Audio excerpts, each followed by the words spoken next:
Patna girls hostel की जो दास्तान, दैनिक भास्कर का इन्वेस्टिगेटिंग जर्नलिज्म, सब कुछ देखने के बाद अब बेटियां कहने लगी हैं कि हम किस मुंह से अपने पिता को कहें कि हमको पटना भेजिए, मुझे पढ़ना है, मुझे तैयारी करनी है। ड्रग्स या सेक्स रैकेट किसी एक गर्ल्स हॉस्टल की ये कहानी नहीं है, और सिर्फ पटना ही को क्यों टारगेट कर। सवाल है कि बिहार में ये अन्य जगहों की भी बात होनी चाहिए। जो भी सिटी बहुत अच्छा है, जहां पर कोचिंग्स की संभावनाएं हैं, हर जगह पर ये काम चल रहा है। मगर मेरा ये सवाल उन बेटियों से है जिनके लिए उनके पिता बहुत महत्व रखते हैं। बेटियां अनमोल है, बचपन से हम लोग पढ़ते रहे किताबों में कि बेटियां अनमोल होती हैं, किसी के घर की जीनत होती हैं। और शायद यही कारण रहा कि आज भी लोहा और हीरा में फर्क पाया गया। तो बेटियों को हीरा कहा गया, बहुत सेफ सुरक्षित रखा जाता है, क्योंकि उससे एक घर, उसका पूरे परिवार, उसके कुल सबकी पहचान बन जाती है या बिगड़ जाती है। पटना में जिस तरीके से ट्रैफिकिंग का खेल चल रहा है, बच्चियों को बहुत चीज बताया जाता है, आईफोन है, ये है, महत्वाकांक्षाएं हैं, मगर जब अपनी बच्चियों को लोग भेजते हैं ना पटना, तो एक पिता को पता होता है कि ये 5,000 जो है ये खर्च महीने का मेरी बेटी को आएगा, और वो 5,000 को मैनेज करने की जुगत में रात दिन लगा रहता है। बेटियां पटना चली जाती हैं या बेटियां कहीं भी चली जाती हो, दिल्ली जाती हो, हिंदुस्तान के किसी भी कोने में जाती हो, उनको पता है कि मेरे पिता ने काफी मुश्किल से या काफी आराम से पैसा को मैनेज कर करके दे दिया। मतलब इतने ही सिस्टम में आपको सब कुछ करना है। मगर जब आप पटना जाती हैं, आपकी महत्वाकांक्षाएं बढ़ती हैं, लोग आते हैं आपको आईफोन दिखाते हैं, लोग आते हैं आपको पार्टीज दिखाते हैं, मगर मेरा बेसिक सा सवाल है कि मेरा ऑब्जेक्टिव्स क्या था। हम किस मकसद से पटना गए? पढ़ने के लिए गए, हम पढ़ाई करते। हम समझते कि मेरे पिता की क्या मजबूरी है, हमको इसी में मैनेज करना है, और अपनी ख्वाहिशों को अपनी जब उड़ान पूरी भर लेते तो आपको क्या। मगर नहीं, समाज का ये जो चेहरा है जिसमें दिखावापन है, आपको लगता है कि हम तो भाई चलो, किसी को तो पता ही नहीं चलता है। मगर one day you have to answer yourself. आप सामने मिरर में देख करके ना कभी झूठ नहीं बोल पाते। जब हम छोटे थे तो एक मिरर के सामने खड़े होने के बाद मेरे पांव कांपते थे, कहीं गलती से भी कुछ गलती हो गया तो मैं घर वालों को क्या कहूंगा।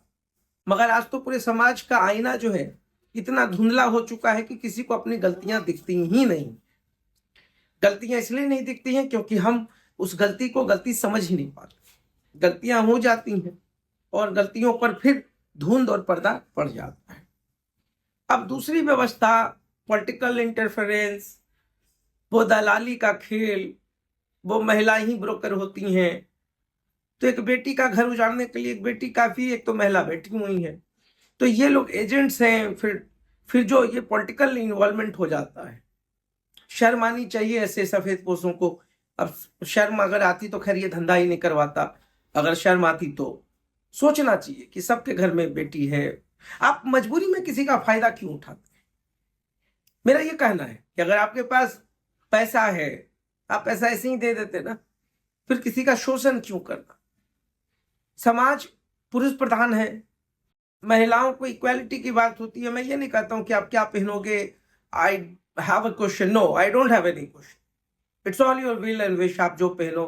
क्योंकि मेरी जो आंखों की मर्यादाएं हैं, जो पर्दा है, हया है, it's all up to me, मुझे देखना है।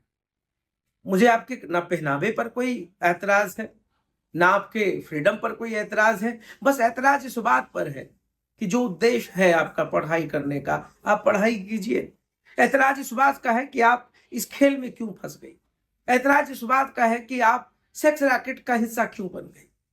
ऐतराज उस बात पर नहीं है कि आपको पटना। अब सोचिए कि अब बेटियों को जो है, अब पिता को क्या बोलेंगी, पिता भेजेंगे नहीं। अब सरकार की रिस्पॉन्सिबिलिटीज भी समझनी होगी। सरकार क्यों नहीं जिला स्तर पे या मुख्यालय स्तर पर या उस गांव को, उस शहर को, उस कस्बे को इतना डेवलप करती है? क्यों नहीं हायर एजुकेशन के लिए हाई एक्सलेंस के लिए, एक अच्छे एजुकेशनल सेंटर्स के लिए वो इंतजाम करे ना। कोई क्यों जाना चाहे? ये सिर्फ हॉस्टल्स में खेल नहीं है, होटल्स का अलग खेल चल रहा है। होटल्स में हम बाद में आएंगे। हॉस्टल अब होटल सब दोनों अब जो है एक साथ जुड़ने लगा है। मगर फिर हम कहेंगे कि जो हुआ है घटना, बेटियों से भी अनुरोध करेंगे कि आप लोग भी समझिए हम क्यों जाते हैं, क्यों पढ़ाई करना इंपॉर्टेंट है, मेरे माँ बाप का सपना क्या है। हमको अगर डॉक्टर बनना है तो हम अपनी पढ़ाई करेंगे, क्या मतलब हमको आईफोन का, क्या मतलब हमको पार्टीज का। और पेरेंट्स को भी ध्यान देना चाहिए, आपका अपना इंटरेक्शन लेवल इतना मजबूत होना चाहिए बच्चों से कि उनको कमी ही ना लगे। पहले काउंसलिंग होता था, घर में बताया जाता था, गुड टच बैड टच, ये माँ जो है वो बताती थी बेटी और समझाती थी। कुल मर्यादा ये सब किसके हाथ? बेटों के भी हाथ में। ये नहीं कहता हूं कि बेटों को एकदम फ्री मैंने क्लीन चिट दिया है, ये विकृत मानसिकता के लोग हैं। और नीट की छात्रा के साथ जो हुआ है उसका रिजल्ट चाहे जो भी आएगा, मगर समाज अपना चेहरा और सवाल के उलझन में रहेगा, क्या करें। तो मन में एक चीज थी, पीड़ा थी। हम तो कहते हैं कि अब बेटियों पर, हर बेटियों पर शक करना ठीक नहीं है, पेरेंट्स को भी समझना चाहिए।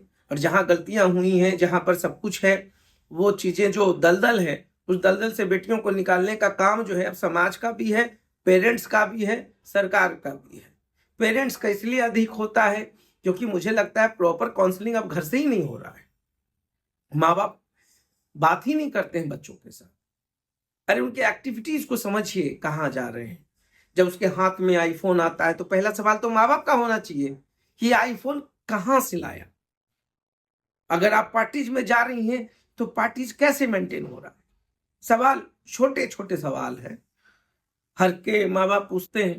तो एक माँ बाप का तो काम ये भी है कि ये भी पूछ ले कि भाई ये महंगे फोन कहाँ से आए, ये महंगे जूते कहाँ से आए, ये महंगे कपड़े कहाँ से आए।